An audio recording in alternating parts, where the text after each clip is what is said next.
Frazetta Friday. I'm Sara, and I'd like to welcome everyone to tonight's episode of Frazetta Fridays with Frazetta Girls. I've talked about different aspects of my grandpa's career as an illustrator, creating paperback covers, comic stories, movie posters, and album jackets. But today we are talking about Frank Frazetta, the athlete. My grandpa was never especially interested in football or basketball or hockey or boxing. When he was in his 40s, he bowled on a team for a few years just for fun, and later in life he became an avid golfer. But there was one sport he was absolutely passionate about for his entire life, and that sport was baseball. Frank grew up during the time when baseball was America's pastime. Kids played the game religiously on dusty lots or in empty fields. Everybody followed their favorite teams on the radio and read about them in the newspapers, and crowds in Brooklyn would scrape together the price for a ticket to watch the Brooklyn Dodgers at the Ebbets Field, or the Yankees at the Yankee Stadium, or the Giants at the Polo Grounds, even during the Great Depression or the darkest days of World War II. Frank was unquestionably one of the boys of summer. As a scrawny kid, he loved the Dodgers, and he started out playing stickball in the streets every single day with his friends, dreaming of being Pee Wee Reese or Dixie Walker. So it was only natural that when he became a teen and started attending Abraham Lincoln High School, he would want to join its baseball team. The story that my grandpa liked to tell was that one day he was watching other players during tryouts struggling to get the ball from center field into home plate when the coach heard him brag that he could throw a baseball further than anybody on the team. The coach told him to prove it, and my grandpa said promptly that he threw the ball over the school a distance of either 400 or 450 feet, depending on the day he was telling the story, and he was immediately made a starter. And was it a true story? Well, he didn't actually throw a baseball 450 or even 400 feet. Decades later, when it came to talking about his glory days on the baseball diamond, my grandpa was, shall I say, sometimes prone to exaggeration. The world record for throwing a baseball is 445 feet 10 inches, set in 1957 by Canadian professional player Glenn Gorbis. In an exhibition, he was given a 6-step running start and threw the ball from the far right field corner of the stadium to the far left field corner,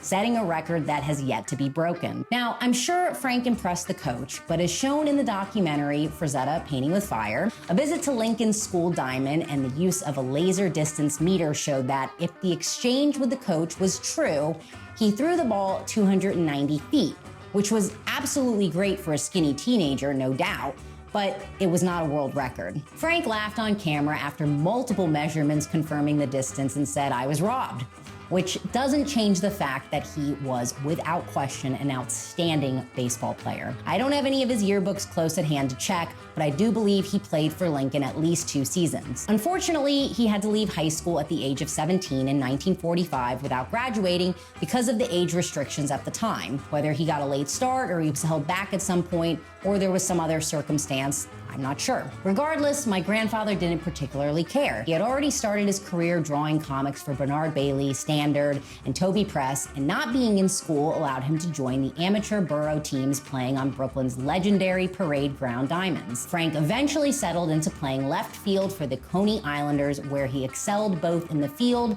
and at the plate. His abilities were first mentioned in an article in 1946 in the Brooklyn Daily Eagle newspaper, which described Frank as a dependable utility player. In 1947, at 19, he was named MVP of the league, while at the age of 20, on September 1st, 1948, the Daily Eagle announced Frank Frazetta, the hard-hitting Islanders left fielder, won the Marine Park Division hitting crown of the Parade Grounds Baseball League with a .459 average. Frazetta collected 17 hits at 37 trips to the plate and scored 16 runs. For some perspective, 300 and above is considered an exceptional batting average for the professional players. Catcher Josh Gibson of the Negro Leagues, whose career ended in 1946, has the highest batting average in the Major League's history.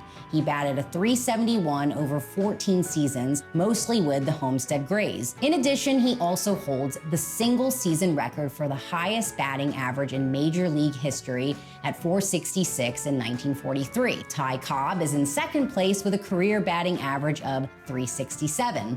So .459 was an absolutely amazing batting average for a season, even when hitting against amateur pitchers.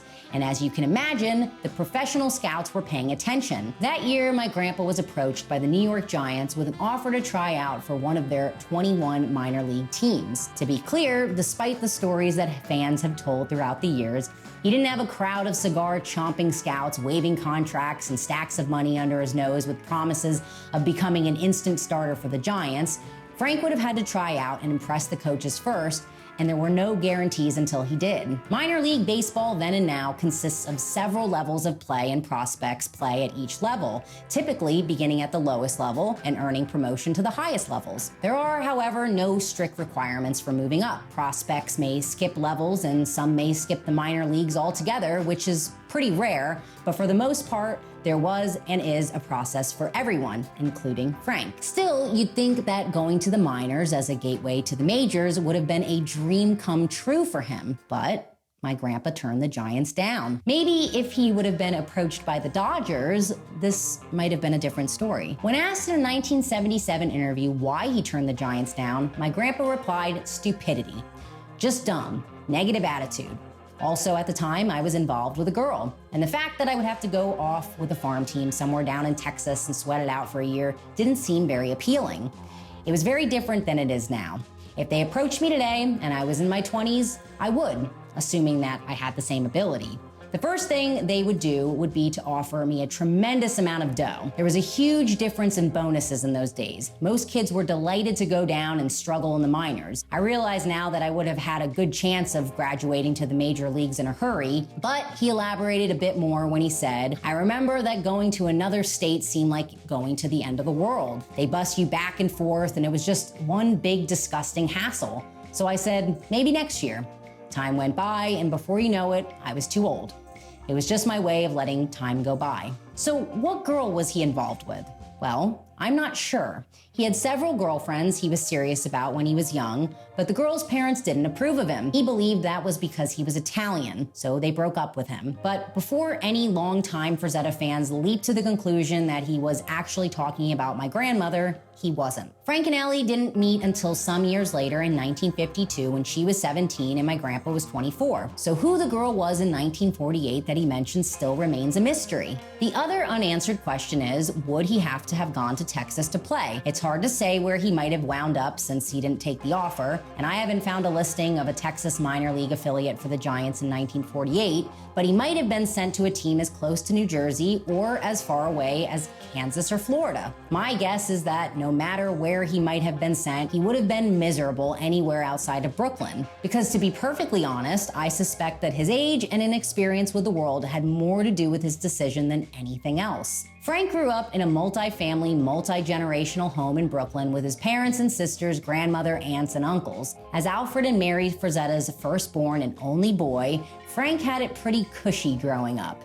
Though his father could be a harsh disciplinarian sometimes when he acted up, his grandma, mom, and aunts, and even his sisters doted and spoiled him to death. From a young age, he was making money drawing comics, and he set his own schedule doing what he wanted, when he wanted, including playing baseball, and he was pretty satisfied. That Frank lived at home with his mom, cooking, washing his clothes, and taking care of him until he was 28 should be an indication of just how comfortable he felt. So again, I imagine that moving to another state, living with a bunch of guys he didn't know, and having to follow other people's rules and schedules intimidated him. Saying no was a lot easier for him than if he had said yes. Could he have made it to the majors? Well, it was certainly a possibility. He was, after all, that good. But if he had become a professional baseball player instead of an artist, would we be talking about him today?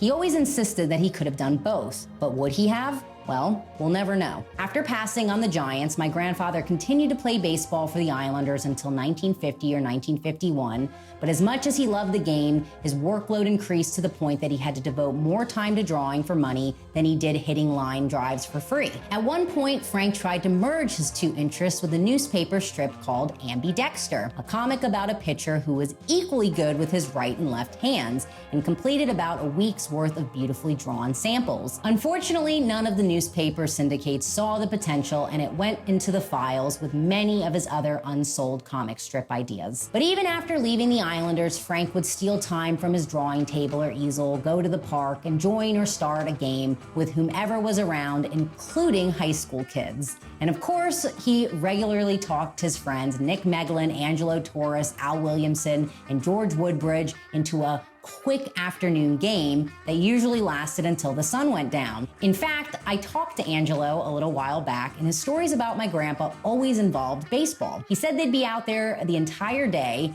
and then when the sun went down, my grandpa would just keep going. It was pitch black, Angelo said, and Frank would be saying, "Watch how far I can hit this one, guys." And we'd be like, "Frank, it's dark, we can't see anything." That was how obsessed he was with baseball. He once said, "Drawing or painting exhausted me after a few hours, but I could play ball all day. It kept me young." So what does baseball have to do with Frazetta's Conan or Tarzan or Death Dealer? Plenty. I think my grandpa's athleticism is reflected in his art throughout his career and influenced virtually all of his compositions and subjects. He tried to make his figures seem to move on paper or canvas with the same natural grace and speed as he could run and jump on that field. He translated his own confidence and power, swinging a bat, into images of warriors swinging an axe or a sword. And even in his 50s, he used his athleticism to show younger, skeptical stuntmen how he wanted them to leap and run when he and Ralph Bakshi were directing their film Fire and Ice. Most know that Frank rarely liked to talk about his art or the work of other artists very much,